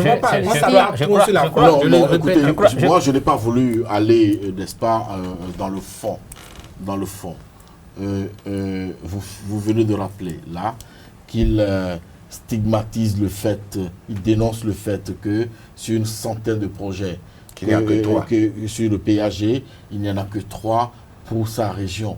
Mais qui s'estime heureux. Il y en a combien pour Diakotomé? Non, ne me poussez pas. Faites vous avez déjà un renard, vous. Non, mais écoutez. Non, attendez. Vous voulez rire. Allons doucement. On parle de 6 départements. Et vous parlez de votre petite commune de Diakotomé, même si je respecte. Qu'est-ce qui m'empêcherait? On parle de 6 départements. 33 communes. Niki, c'est un département. Et vous comparez à Diakotomé. Niki, c'est un département. Oui, Distel, Niki n'est pas un département, tout le monde le sait, mais je crois que nous tendons déjà vers la fin de cette émission. Et j'aurai une question à laquelle tout le monde aura à répondre. Je n'aurais parlé que 5 minutes. Cette question, elle est toute simple. Que pouvons-nous faire aujourd'hui pour préserver l'unité nationale? Distel. Très bien. Moi, je veux dire, il faut applaudir et accompagner les réformes politiques engagées par le président Patrice Talon et son gouvernement. Il faut refondre tout ça, tout le bazar qui existe là. Les boutiques politiques, les clubs politiques que nous avons, il faut refondre tout ça, n'est-ce pas? Il faut qu'un parti politique retrouve son format. Un parti politique, c'est une idéologie. C'est un programme. C'est des hommes. C'est des concepts. C'est des organisations internes. C'est des structurations. Un parti politique a un format. Il faudrait qu'on commence déjà par respecter les formats de partis politiques dans notre pays. Il faut finir avec les boutiques politiques. Et prendre courageusement la décision d'intégrer la formation de la jeunesse à l'action politique comme une préoccupation. Parce que demain, c'est les Korogoné, les X, Y, Z qui vont gouverner ce pays-là. Si on ne les aide pas, on ne les amène pas à mettre la main à la pâte. Lorsque vous écoutez un certain Bruno Amoussou, lorsque vous écoutez un certain Ombedi ou un certain Akindes, à Nekpedjou, ils vous diront, nous avons fait la FIANF, nous avons fait ci, nous avons fait ça. Ils ont bénéficié de creuset d'apprentissage à l'action politique et du militantisme. Aujourd'hui, là, les jeunes, à l'image de Korogoné, ils ont quoi? Ils ont la renaissance du Bénin bicéphale, ils ont le PRD en lambeaux, ils ont le PSD déchiqueté, ils ont quoi? Donc je crois qu'il faut accompagner les réformes politiques qu'engage le président Patrice Talon, et il faut y croire, il faut intégrer les jeunes et les femmes aussi. Je crois que d'ici 10 ans, 20 ans, nous allons commencer par observer les prémices de ce qu'on aurait semé. Maître Orun, là, je vais vous permettre de répondre à la même question, mais je vais la compléter en ce qui vous concerne personnellement. Est-ce que la décision qui a été prise de façon plus ou moins autoritaire de procéder au rassemblement des partis politiques, de créer des blocs et de faire disparaître par des lois même les partis politiques qui existaient, n'est pas une entrave à l'expression de la liberté? C'est une entrave. Et je fais partie de ceux qui ont dénoncé la chose. Mais le problème ne commence pas là. Ce n'est même pas une question à part. Je crois qu'il y a eu trop de désordre depuis nos indépendances à ce jour, savamment orchestré. Pas nous-mêmes les nationaux mais ou pas les colonisateurs. Par nos aînés, par tous ceux qui ont eu à gouverner ce pays. Je ne pense pas que ce fut tâche facile, mais ils ont avec facilité disséminé des virus de division, de corruption. Et le président actuel de la République, dans une vie antérieure, fait partie de ceux qui ont mené des actions pour plomber le développement. Et je crois effectivement qu'à son avènement, il y a une révélation. Je crois qu'aujourd'hui qu'il est premier responsable du pays, force a été pour lui de constater dans quel état on se trouve. Et il entreprend courageusement ce qu'il y a à faire pour y mettre un terme. C'est ça qui fait mal. Voyez-vous? Ce qui signifie que quand on nous laisse un espace de liberté, que nous usons de notre liberté pour conduire à l'anarchie, il faut qu'à un moment, on siffle la fin et qu'il y ait, à défaut d'un peu de dictature, de la régulation. Si vous ne voulez pas vous servir de votre liberté pour être responsable, eh bien, ça veut dire que vous avez besoin d'un tuteur. Et je crois que c'est ce qu'entreprend le président de la République, qui a toujours des réflexes d'homme d'affaires, pragmatique, etc., etc. C'est bien parce qu'il fallait bien quelqu'un pour mettre un terme à ça et pour donner des orientations, donner une tutelle ou un tutorat aux orientations. Seulement que, non seulement ça fait grincer les dents, mais que ça peut confiner à une certaine suffisance. Et c'est là où je voudrais, à côté de l'action nécessaire, parce que moi je suis heureux qu'on casse toutes les mafias, qu'on casse, parce que ceux qui parlent d'initiative de Niki, eh bien ils sont pauvres parce qu'ils ont passé leur temps à applaudir des gens qui leur distribuent des pegadilles pour régner au Parlement, pour régner ailleurs. C'est ça. Alors, si on peut faire disparaître des partis régionaux, PRD, Porto Novo, RB, divisé ou pas, Bricon, PSD, Mono, Koufo, mais on sait où sont les fiefs. Donc ça, ce n'est pas des partis. Pour aller vers de grands regroupements, moi, je ne peux qu'applaudir. Et demander, effectivement, que le président de la République ne pense pas que tous sont des adversaires, que tous doivent être soumis. Parce que les lois scélérates qui ont été adoptées par ce Parlement l'ont été en raison de la corruption. Si ces députés n'avaient pas été tenus par les affaires dans lesquelles ils ont trempé, je ne dis pas tous, mais quelques-uns, et voté aveuglément, nous n'aurions pas eu, par exemple, la criette qui pêche par endroits, mais qui est aujourd'hui là. Ça la va criette, moi je nous allons revenir à la criette. C'est ton point de vue. Donc c'est pour dire... Nous en parlerons. On va revenir à cette histoire de criette. C'est pour vous dire que équilibre, modération, mais fermeté dans l'action. Il faut que le président constitue autour de lui des équipes, parce qu'aujourd'hui, il est très fort et ça peut conduire, comme je disais, à une suffisance et à une automutilation. Qu'on réfléchisse véritablement sur chaque sujet et qu'on préconise des solutions qui ne sont pas inspirées par la peur, par la crainte de déplaire au président, dans des émissions qu'on est en train de faire, et qu'on aille vraiment au bout des choses. Et je crois que d'ici quelques années, nous allons arriver au point zéro. Parce que nous ne sommes pas... Tout au moins. Nous sommes en dessous. Nous sommes très loin dans le décollage. Donc on arrivera au point zéro, au point mort, et peut-être que les générations qui vont nous succéder vont amorcer un travail maintenant de reconstruction et de développement. Donc exit toute cette classe politique qui passe son temps à faire de la séduction dolosive, exit cette jeunesse pas du tout formée, mal formée, qui passe son temps à entretenir la pauvreté des militants, et qui prétend qu'il faut savoir parler plus fort que les autres pour arriver à quelque chose. Alors qu'un jeune dans d'autres pays, même africains, à 22 ans, il a déjà un toit sur la tête. Un adulte de 40 ans, 45 ans aujourd'hui, est en train encore de tendre la main pour ceux qui ne sont pas encore orphelins. et on veut parler politique, on veut parler développement, tout le monde parle de tout sans savoir de quoi il retourne. Voilà où nous en sommes. Donc moi je dis action, fermeté dans l'action, mais avec équilibre, modération. Il faudrait rajouter aussi la pédagogie, la communication, l'information, l'éducation. Bien communiquer, faire passer le message sans violence. Et voilà, donc la sentence Korogoné pour moi, c'est l'un des thermomètres qui ne saurait faire baisser la fièvre. Ce n'est pas en cassant un thermomètre qu'on fait baisser la fièvre. C'était un épiphénomène. Voilà, c'est pour dire, on a sifflé halte à ces initiatives d'un peu partout qui sont peut-être fondées parce qu'il n'y a pas de lisibilité. J'ai bien envie de dire un mot par rapport à la criette. Non, nous allons revenir sur ce débat-là. En attendant, un système dans lequel il y avait des entrepreneurs politiques, les remplisseurs de stades pour les meetings. Oui, nous allons en parler. Mais pour le moment, nous laissons quand même le temps. Au lieu d'apprendre à pêcher aux jeunes, on leur a donné tout le temps du poisson. Maintenant qu'on leur dit, attention, prenez vos filets, allez sur la rivière, allez pêcher, ils trouvent que c'est difficile. Ne parlez pas de poisson aujourd'hui. Régis Laroncet, votre avis par rapport à la sentence? Bon, il va nous parler non seulement de la sentence, mais également de ce qu'il faut faire aujourd'hui pour préserver l'unité nationale. Ce qu'il faut faire pour préserver l'unité nationale. Je pense qu'il faut agir sur la gouvernance. Il faut souffrir de la contradiction, de mon point de vue. Moi, je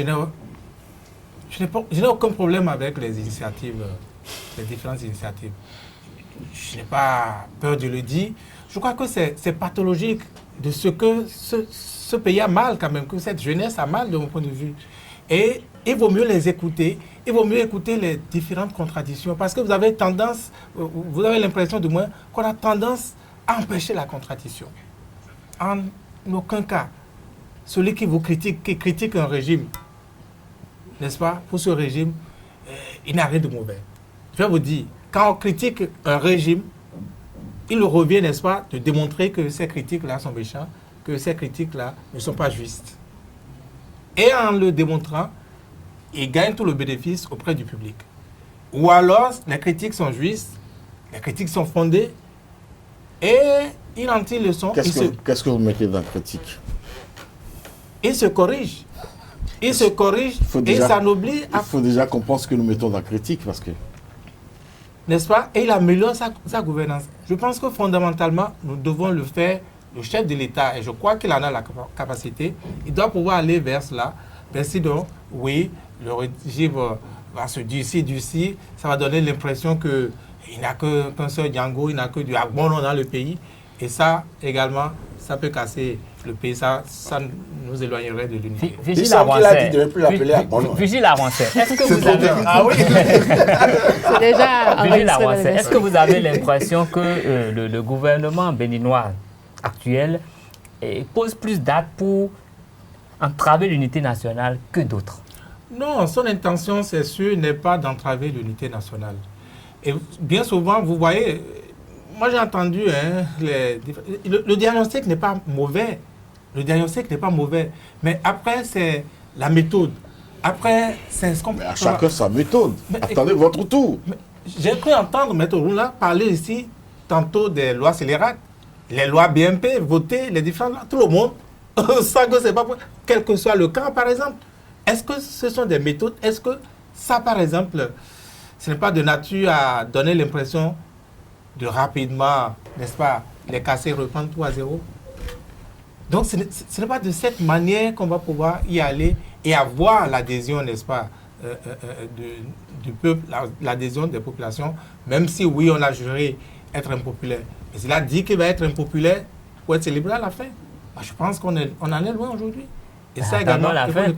Oui, bien sûr. Je disais tantôt qu'on attendrait le 6 avril 2021 pour apprécier et savoir ce qui a été fait. Je crois qu'on va devoir priver M. Assogba de parole. Non, même pas. Ça, c'est de la discrimination. Oui, mais ce n'est pas racial. Ni régional. Non, c'est pour aider nos amis à gérer le timing. Ah ben, je n'empêche pas de gérer le timing. Nous sommes à 60 minutes de l'émission, donc il ne nous reste... Moi aussi, j'ai j'injecte ma part d'opinion dans le débat. Oui, et vous savez que je suis spécialiste d'une question. Et quand cette question-là me touche, il faut que j'en parle. C'est même la raison de votre présence sur le plateau. Vous n'êtes pas là par hasard. Nous savons qu'autant que vous êtes, vous avez des spécialités. On n'a pas vidé, on n'a même pas encore attaqué la question de lutte contre la corruption. Pour faciliter la compréhension. Ça, c'est mes dadas, ça. La lutte contre la corruption, la criette.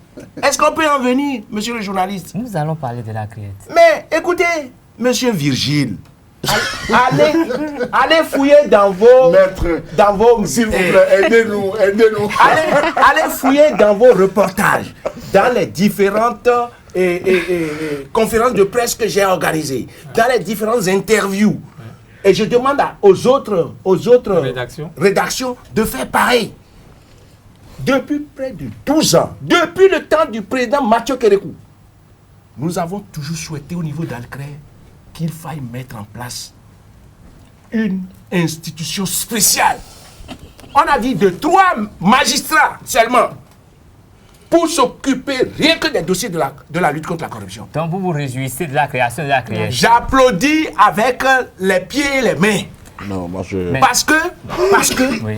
nous, on n'avait pas parlé du terrorisme. Oui. Mais c'est eux qui savent pourquoi ils ont parlé du terrorisme.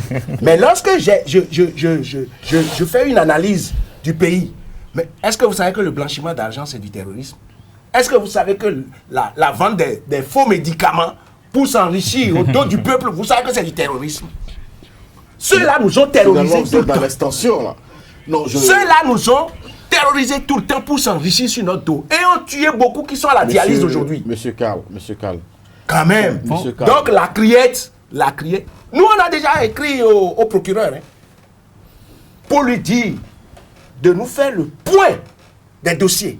Et il nous a déjà répondu. Et nous serons en contact avec lui régulièrement. Il nous a déjà reçu une fois. Nous serons en contact avec lui régulièrement. Parce que quoi? Les gens ne vont plus se moquer de nous. Parce que les gens se sont assez moqués de nous. Pour dire à Sobala, il ne fait que crier. Qui va l'écouter? Qui va punir qui? Qui va moraliser qui? Moi, j'ai travaillé avec Madame Adjaï Sika. Une brave dame, je la félicite. Monsieur Karl, on va avancer. Nous n'avons pas eu de résultat. Mais aujourd'hui, je pense que qu'on nous dise que la lutte est sélective ou pas sélective, moi je dis, il faut que ça commence quelque part.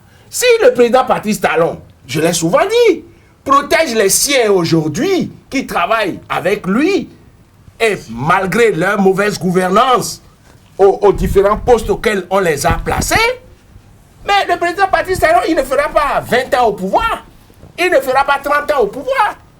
Ces gens-là seront rattrapés aussi un jour, tel qu'on est en train de rattraper les autres maintenant. Et lorsqu'on parle de lutte sélective, mais 3 fois, monsieur Virgile, allez regarder,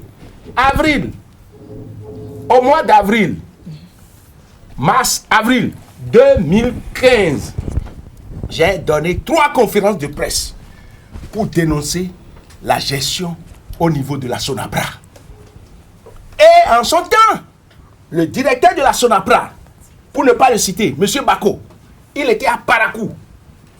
Il a donné une conférence de presse à Parakou pour me répondre. Pour dire, vous savez quoi? Que c'est parce que moi je cherchais à me rapprocher de lui et qu'il n'a pas permis ça, que c'est pour cela que je dis des choses comme ça contre lui. Je suis allé jusqu'au Mali, aller prendre des informations par rapport. Parce qu'en son temps, comment vous appelez, l'engrais qui avait été livré a été livré trop cher, il y avait eu de la surfacturation et il n'y avait pas la qualité et on n'avait pas livré la quantité demandée. D'accord. Dissa Lamoussou, que pensez-vous de la Voilà. criette? Merci, parce que là, j'ai commencé À désinspirer. Non, il faut pas ternir. Il faut pas ternir l'image de la criette. Non. Il faut contextualiser la naissance de la criette. Il faut dire que le Bénin a un port qui dessert les pays de l'Interland. Il faut dire que le Bénin est à côté du Nigeria, non loin du Niger et du Mali. Et Burkina Faso aussi. Et du Burkina Faso aussi. cette situation géographique nous met à une position sur la carte criminogène de la région. Ce que vous voyez. Et les questions du terrorisme, de l'insécurité, du grand banditisme, du blanchiment, de l'arnaque, constituent aujourd'hui une préoccupation mondiale. Et tous les États se dotent, tous les États commencent à se doter, pour ceux qui n'en avaient pas, d'outils de renseignement, d'outils de communication, d'outils judiciaires, c'est ça, d'instruments juridiques. Et il faut plutôt mettre la création de la CRIET dans ce contexte. Toute autre chose serait un sabotage d'une initiative noble. Le Bénin, par le passé, n'avait jamais pu présenter une structure organisée dans ce cadre. Dans une vie antérieure, j'ai participé, n'est-ce pas, que ce soit au Cameroun, que ce soit au Niger, que ce soit à Bamako, à des forats, par rapport à la convergence des informations issues de renseignements, par rapport à l'insécurité, au grand banditisme. Est-ce que vous voyez? Le Nigeria est à côté de nous. Et notre direction qui s'occupe de ce secteur a même eu la chance au Cameroun d'être élu à la direction, n'est-ce pas, régionale de cette structure. Donc le Bénin a aussi ses outils à proposer dans le Conseil des pays africains dans le cadre de la lutte contre le terrorisme, le blanchiment. Sous le président Boni Yayi, qui, il faut le souligner, avait pris une part active et avait un engagement ferme par rapport à cette lutte et ce combat. Il y a eu même une grande réunion à Cotonou, à Marina Bénin Hotel, et sous la direction donc du ministère de la Défense, de la Justice et de l'Intérieur du Bénin, où les pays africains étaient présents, tous les pays africains concernés. Donc la CRIET, c'est ça sa philosophie en fait. Bientôt on aura également un plan sécuritaire, une structure. Et il faudrait que les journalistes béninois, à l'image de leurs confrères camerounais, commencent déjà par s'organiser pour pouvoir solliciter des formations par rapport. Parce que chez nous, tout le monde est général, on écrit tout le monde aborde tous les sujets. Il n'y a pas de spécialisation. N'est-ce pas? Donc la CRIET au départ, c'est ça. C'est ce que je crois. Le nom, la dénomination n'est pas un problème pour moi. Mais la logique, n'est-ce pas, était celle-là, portée depuis le gouvernement Boni Yayi. C'est heureux d'assister à la création donc, de la CRIET. Maintenant, il faudrait que les responsables, ou le garde des Sceaux, le ministre de l'Intérieur, ou même le procureur ou spécial, qui puissent communiquer et dire aux Béninois, dire à l'opinion, c'est quoi leur mission, c'est quoi leur rôle. Parce que la méconnaissance crée l'amalgame. Vigile Awansé, je vais vous demander ce que vous pensez de la CRIET. Je sais que hier, la CRIET a quand même animé les débats. La CRIET a été à la une de toutes les informations qui ont été diffusées parce que la CRIET avait un client que vous connaissez peut-être, un client qui n'est pas un client ordinaire. Et tout le monde, les gens ont tout fait de dire que c'était juste pour enquiquiner ce client. Est-ce que vous avez la même perception de la CRIET? Pensez-vous que nous n'avons pas besoin de la CRIET? Le ministre Séverin Adjovi avait dit la dernière fois de ne pas croire que la CRIET était juste là pour intimider les autres. Quelle est votre opinion? Bon, vous savez, je n'ai pas besoin de vous dire sans doute que j'étais pas à la cuisine, n'est-ce pas? de la criette, je ne sais pas, Les coulisses. je sais pas l'inspiration de cette cour. Ce que j'ai cru comprendre, c'est que cette cour est venue comme une réponse, n'est-ce pas, à la lenteur, au défaut de moyens qu'on a souvent dénoncés tous, n'est-ce pas, pour certains dossiers dans la justice, des dossiers, comme l'a dit donc M. Assogba, de corruption et autres qui se noient, n'est-ce pas, dans les gros dossiers Dans du paquet, l'océan. voilà, que connaît la justice. Seulement voilà, j'ai toujours dit, les initiatives, oui, au départ c'est bon, c'est la bonne philosophie, mais ça finit par pécher.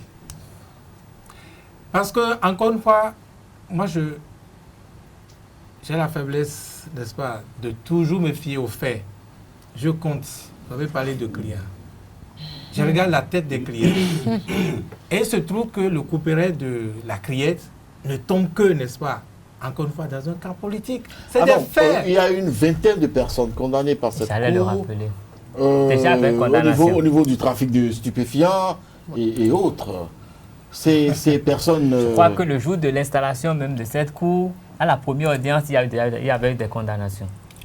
Je ne suis pas du genre à regarder ce qu'on me demande de regarder. Ah. Quand on me le dit, Là, c'est une bonne philosophie. quand on me le dit, Ok, d'accord, je j'ai trouve compris. qu'on a quelque chose à me cacher, n'est-ce pas? Ah. Il se trouve que, n'est-ce pas, encore une fois, comme la lutte contre la corruption au début, eh bien, la criette, pour les grands dossiers, parce qu'on ne peut pas me dire, oui, on a une vingtaine de petits trafiquants de drogue et donc... Ah, il n'y a pas de petit trafiquant, hein? D'accord. Ailleurs, les gens Maintenant qu'on ont s'intéresse- maintenant qu'on s'intéresse au gros, pourquoi vous Trafiquant, c'est inquiétez? trafiquant. dans certains pays, le trafic de Monsieur drogue, Avancé, moi, je vais pas drogue équivaut à la peine de Monsieur mort. Avancé, Il y a les Non, petits attendez. trafiquants ne vous intéressent pas. Même Maintenant- une boulette, maintenant, pourquoi est-ce que une vous boulette que vous vous... inquiétez lorsqu'on s'intéresse J'ai juste donné à l'un des plus gros trafiquants du pays? Non, non, je ne suis même pas encore arrivé là. Ah, Je ne suis même pas d'accord. encore arrivé. J'espère que vous allez y arriver. Pourquoi j'ai jamais... Virgile, pas de Quel sujet? petit trafiquant, hein? Non, attendez. Non, attends. Oui, mais Attendez. attends. Les gros poissons mangent toujours les petits. Non, laissons Je l'ai donné, il ne faut pas s'exprimer. vous attarder là-dessus. Non, au chat. laissons J'aurais pu Julie donner l'exemple s'exprimer. de ces Non, agents, n'est-ce c'était un pas, bon de exemple. péage. C'était un bon exemple. C'était là, vous êtes venu pour nous embrouiller. Je vous assure, c'est que ce que vous retirez à Christelle la n'embrouille pas Virgile. Nous l'avons invité Non, non. pour qu'il puisse donner son point de vue à certaines questions pour lesquelles nous Mais il jugeons faut quand que je même parle qu'il a également l'étoffe pour qu'il- Non, nécessaire. si vous voulez, je vous retourne le fil. Hein. Vous parliez de petits trafiquants. Il a qu'à poursuivre. Christelle Amoussou Voilà. aura la parole. Donc, Et donc, quand on regarde l'identité de ces personnes, on est allé jusqu'à nous dire que la criette peut connaître, n'est-ce pas, d'une partie des prérogatives de la Haute Cour de justice. Peut tout au moins faire l'investigation, n'est-ce pas, et mettre ça à la disposition de la Haute Cour De de, la Haute justice. Cour de justice. Donc, quand vous mettez ces faits les uns à côté des autres, vous vous dites, mais qu'est-ce qui a alors fondé la création de la criette? Est-ce que c'est cette noblesse que salue donc Martin Assogba de la lutte contre la corruption et tout le reste? Est-ce que c'est seulement ça?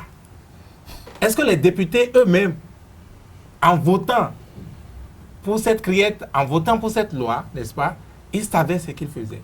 Est-ce qu'ils s'en rendaient pas? Est-ce Mais qu'ils s'en rendaient si compte? votre réponse est la négation, si votre réponse est la négation, il faut continuer. Il faut permettons-lui continuer d'aller on au peut pas bout vous empêcher. au bout de de sa saluer, il réflexion. faut continuer de saluer les réformes politiques engagées par le président Talon. Monsieur Vigile Avancé, continue. Et donc, je crois que c'est cette manière de fonctionner. Je n'ai pas encore cité les acteurs, n'est-ce pas, appelés à dire le droit à la criette. On est tous au Bénin. Et bon, le juge Azo, quand je dis Azo, voilà, tout le monde le connaît. Voilà quoi.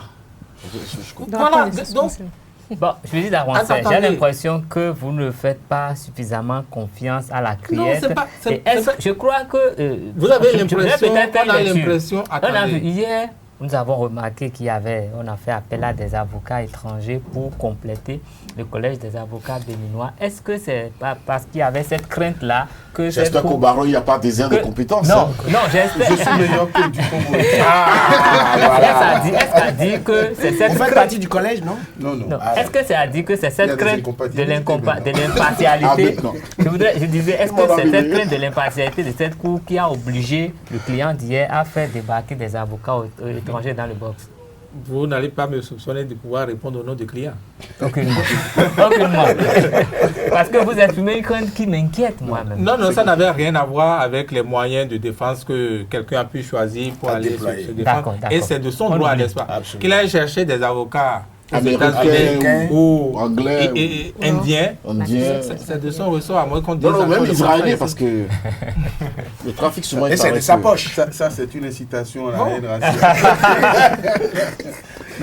Non, je crois, Karl, je crois qu'il Il me laisse pas faut répondre. pas ternir l'image de cet instrument. Non, aucunement. Nous allons laisser Vigile finir et vous aurez quand même encore la parole D'accord, avant la fin de cette d'accord, émission. d'accord. Même si ce n'est que Après, oui, après, vous maître, on vous la- parlerez de la criette.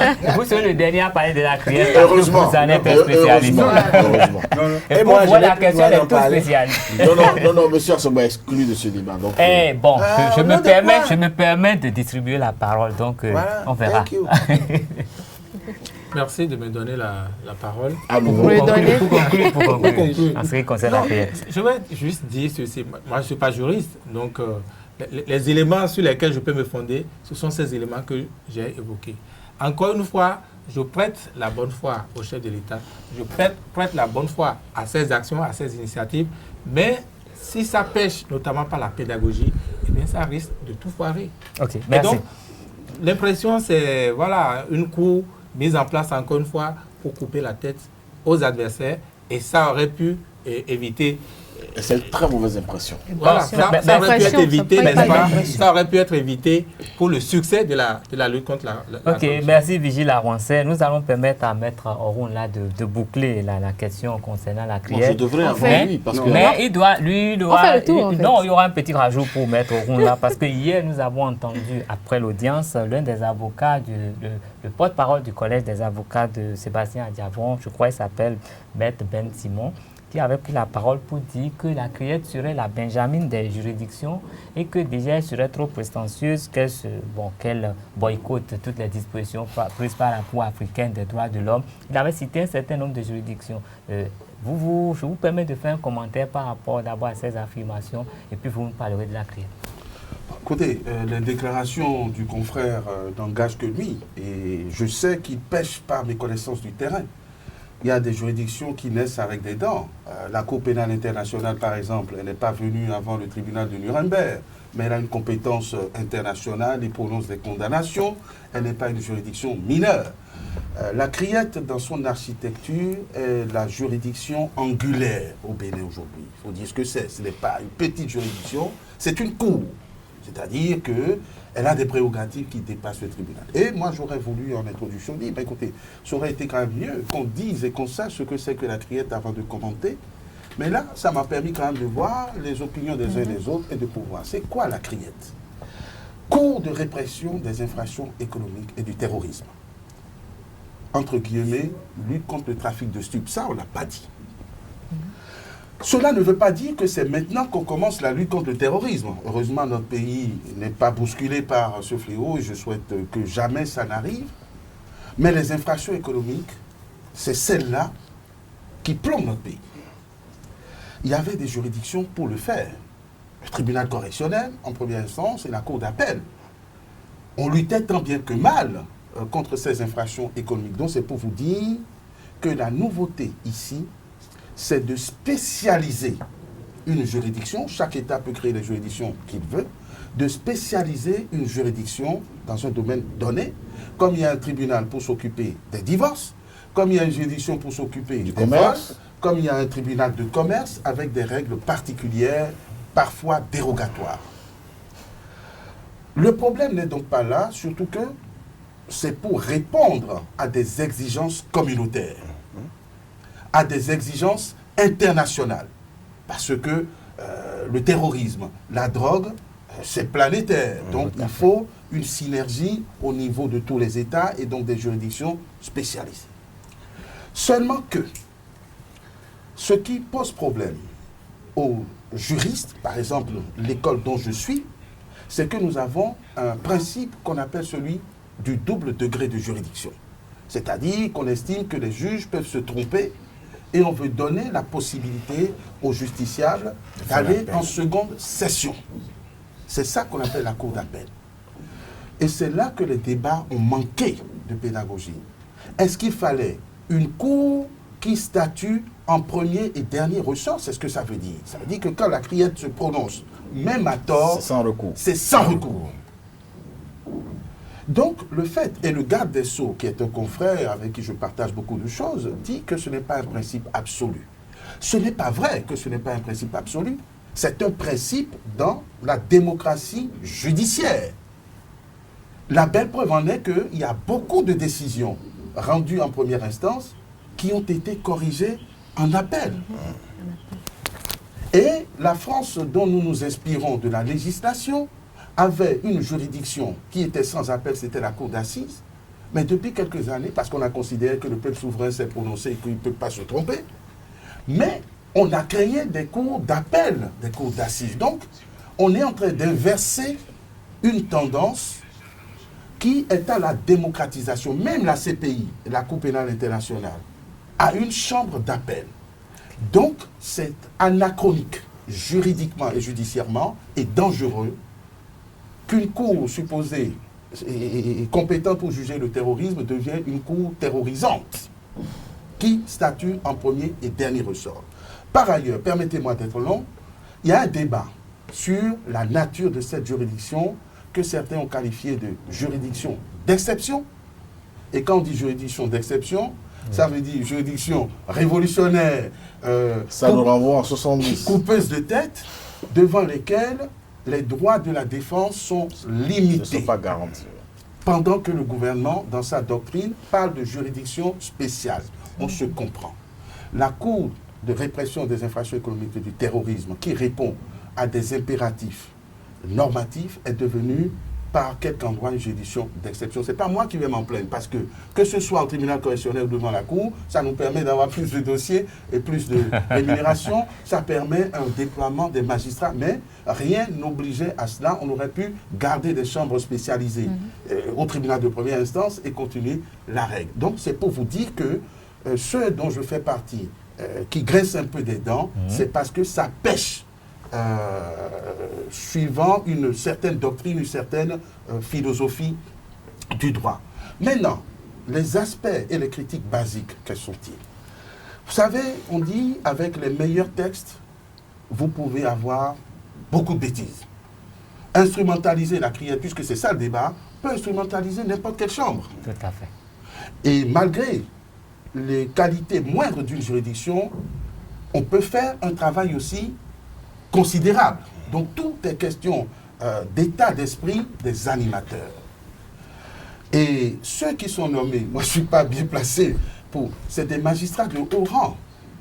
Mais c'est malheureusement aussi pour certains des magistrats qui ont pu être perçus comme étant au service, par exemple, du régime. C'est toujours comme ça. Vous voyez, mais on nomme le procureur qui vous est acquis. Nous sommes très Plus ou suspicieux. moins. À raison plus qu'à tort. Vous voyez ce que je suis en train de dire? On parle du procureur spécial Togono, je ne vais pas en dire du mal, c'est un jeune frère, c'est un collègue, un partenaire de travail qui est équilibré quand on a des dossiers avec lui. Vous voyez, moi je ne fais pas partie de ceux qui critiquent, mais c'est vrai que c'est un procureur expéditif, malin, qui trouve la faille et qui peut obtenir plus facilement condamnation, surtout que, au lieu d'opposer des arguments techniques, on politise tout en face. Est-ce que vous voyez ce que je suis en train de dire? Oui. Voilà. Donc, il y a cette suspicion et les observations que je fais à l'endroit ou à l'encontre du gouvernement et des animateurs, c'est de ne pas s'expliquer, de ne pas exprimer. Vous savez, quand ces affaires sont arrivées, moi j'ai eu l'opportunité, je parle librement, d'intervenir et j'ai été heureux pour clarifier ce que c'est que la juridiction et pourquoi ci et pourquoi ça. Et j'ai été heureux de voir que ça a pu inspirer, par exemple, une sortie du procureur spécial près cette cour pour dire qui ils sont et quel est le travail qu'ils font. C'est ça qui manque. La feuille de route. La feuille de route, les explications. Le garde des Sceaux aussi est sorti pour expliquer pourquoi un certain dossier est allé là-bas. C'est empreint de ruse, si vous voulez, mais quand on explique les choses, ça devient un peu plus clair. Moi, je ne suis pas surpris, par exemple, que ce dossier soit transféré parce que, et c'était le deuxième point, on aurait pu incorporer ça dans une chambre du tribunal. Le gouvernement a fait une option différente qui est tout à fait légale. Vous voyez ce que je suis en train de dire. Donc, on ne va pas s'attarder sur les considérations cosmétiques. La deuxième chose, c'était le transfert immédiat de compétences. C'est-à-dire qu'à partir de l'installation de cette cour, on lui a donné compétence pour statuer sur tous les dossiers en attente, vidant ainsi, par exemple, le contentieux pendant devant la cour d'appel. À partir, mais oui, c'est ce qu'il faut expliquer. À partir du moment où la criette a compétence exclusive pour statuer sur les affaires de stupéfiants, par exemple, plus aucune autre juridiction n'a vocation à le faire, y compris la cour d'appel, parce qu'on ne peut pas dire qu'elle soit inférieure ou supérieure à la cour d'appel, elle est spécialisée. Donc c'est là que s'est trouvée l'astuce, je ne dirais pas la ruse. On aurait pu, par exemple, dire seront déférées à la criette les affaires qui naissent à partir d'aujourd'hui. Est-ce que vous voyez ce que je suis en train de dire? Oui. Mais la loi a donné compétence immédiate, si bien que tous les dossiers pendant devant la cour d'appel. L'héritage, c'est parce que vous laissez à vos enfants le jour de votre... Vous voyez, chat, donc, voilà. Le temps qui c'est nous est important imparti. pour lever l'ambiguïté dans la tête de beaucoup de gens. Donc, tous ces dossiers ont été transférés, ceux qui assistent à ça. C'est des députés qui auraient pu ou qui auraient dû, par exemple, se montrer un peu plus attentifs, un peu plus vigilants pour éviter cette confusion, je pense, calculée par les animateurs de l'exécutif qui sont ceux qui ont eu l'inspiration de cette loi. qui sont plus méthodiques, parce que c'est là le problème, qui sont plus méthodiques et qui savaient où ils allaient en venir. Pour cela, il aurait fallu qu'ils aient eux-mêmes les moyens de pouvoir apprécier les tests. Ah, mais écoutez, on n'est pas député quand on veut, ce ne sont pas de vils individus, à moins que vous constatiez qu'ils le sont, auquel cas il faut renouveler la classe politique, et c'est ça mon combat. Est-ce que vous savez que la loi fait obligation à chaque député d'avoir un cabinet? On sait beaucoup de choses que les députés ne font pas. Je vous demande en tant que journaliste d'aller investiguer. Il y a beaucoup de choses que les députés doivent faire, que les députés ne font pas. Cela crée du manque à gagner pour mettre.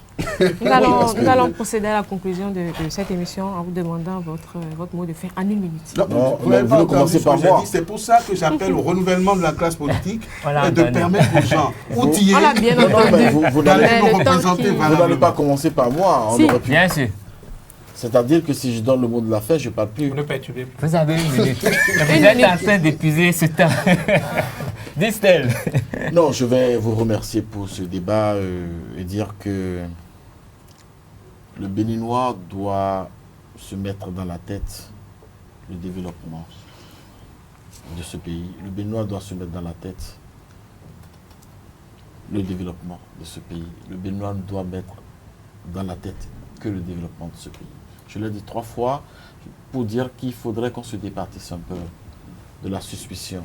Parce qu'en réalité, lorsque vous êtes décidé à briser les automatismes, les habitudes qui plombent le développement, lorsque vous êtes décidé à brûler les citadelles, à attaquer, brûler les groupes organisés de la mafia, lorsque vous êtes décidé à changer les habitudes, les pratiques, vous n'attendez pas qu'on vous applaudisse.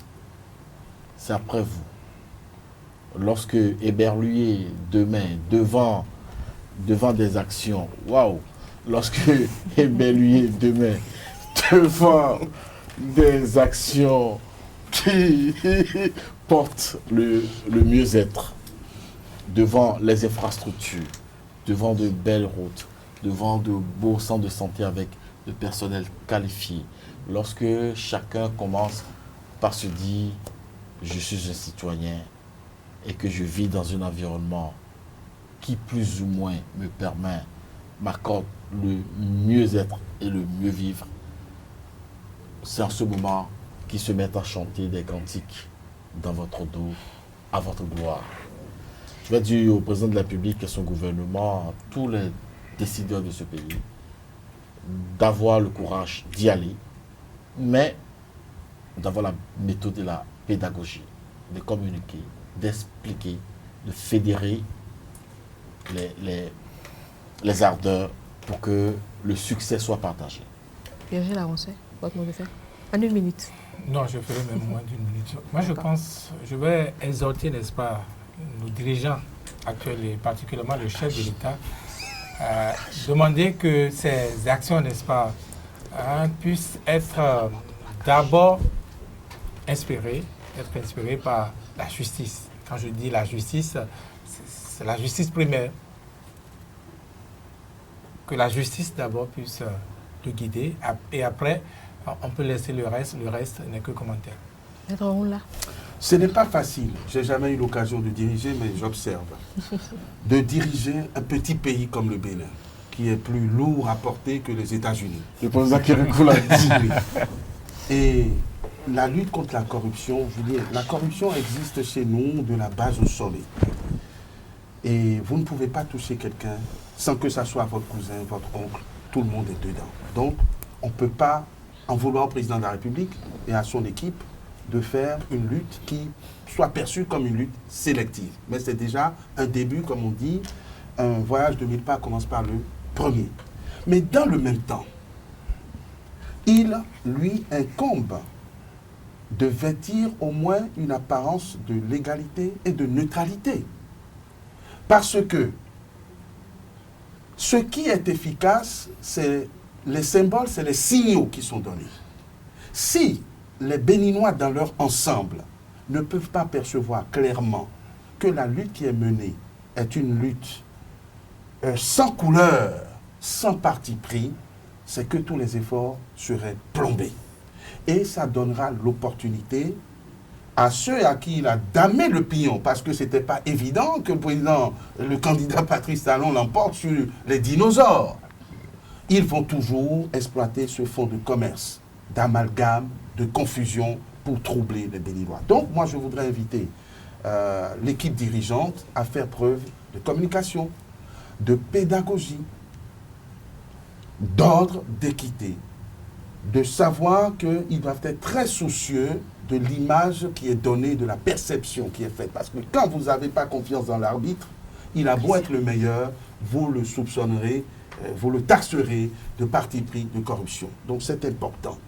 Et que ça se fasse de cette manière et qu'il ne tombe pas dans le piège de la paranoïa despotique. Parce que quoi que je fasse, je serai critiqué, autant faire comme je veux. Donc allons à l'équilibre, allons à la cohésion, mais restons fermes dans l'éradication de ces fléaux qui font qu'au Bénin encore, beaucoup de gens meurent de la piqûre d'un moustique. Monsieur Assogba, en espérant que vous ne serez pas trop long. Non, je ne vais pas être tout long. Je mets mes pieds dans les empreintes des prédécesseurs et je dis qu'il faudrait que le chef de l'État continue la lutte parce que moi, je trouve que dans un pays comme le nôtre, il faut de la rigueur. Il faut de la rigueur. Et nous devons nous unir pour accompagner. Des gens ont dit dans ce pays, pavé ou minadoua. Mais aujourd'hui, les gens mettent même le pavé dans leur propre maison. Des pavés volés. Hein? Des pavés volés. Des pavés volés. J'ai fait cette lutte-là pendant que j'étais en face du hall des arts. Les gens venaient voler les pavés la nuit. Et je combattais ça. Je les amenais au commissariat. Et j'amenais des policiers pour venir les voir. Vous comprenez? Donc, il faut que nous puissions nous mettre ensemble. Les regroupements politiques, je suis d'accord. C'est pas normal que dans un pays de 11 millions d'habitants, que nous ayons 233 partis politiques. C'est des clubs électoraux. C'est des clubs électoraux. Et ça fait en même temps que, quand ils vont les mettre dans des grands ensembles, pour avoir une envergure nationale, comme ça, on pourra dire que la vie politique, l'animation de la vie politique que leur donne la Constitution va être respectée. Pensons au développement de notre pays. Je vous remercie. Merci à vous, M. Martin Fioutou Assoba, Voilà. M. Distel Amoussou, merci. Merci à Vigile Avancé, M. Toron là. Nous sommes vraiment contents de votre présence sur ce plateau parce que vous nous avez permis quand même d'aborder plusieurs aspects de ces problèmes qui sont en train d'agiter quand même l'opinion publique nationale. Je sais que au cours de cette émission, nous avons parlé des problèmes de régionalisme et d'ethnocentrisme qui sont posés actuellement en partant du cas de M. Korogone qui a été condamné. Nous ne sommes pas contents qu'il soit condamné, mais nous, on aurait tous souhaité que les Béninois aient un comportement qui leur évite de se retrouver là en revendiquant tout ce qui est de leur droit. Nous avons également parlé de la criette, qui est une cour quand même qui est nouvelle, qui est critiquée, mais qui est une cour dont on avait besoin. Je crois que nous nous sommes entendus sur l'essentiel et que la seule chose qui reste et qui est évidente, c'est que le Bénin il est un. Il est unique, il est indivisible et nous avons tous le devoir de travailler à ce que le Bénin puisse quand même connaître un développement. Sur ce, je vous remercie. Je dis merci à Anita Marcos qui m'a assisté pour cette émission. Et je dis merci à tous nos amis internautes qui nous ont suivis jusque-là. Merci et à bientôt.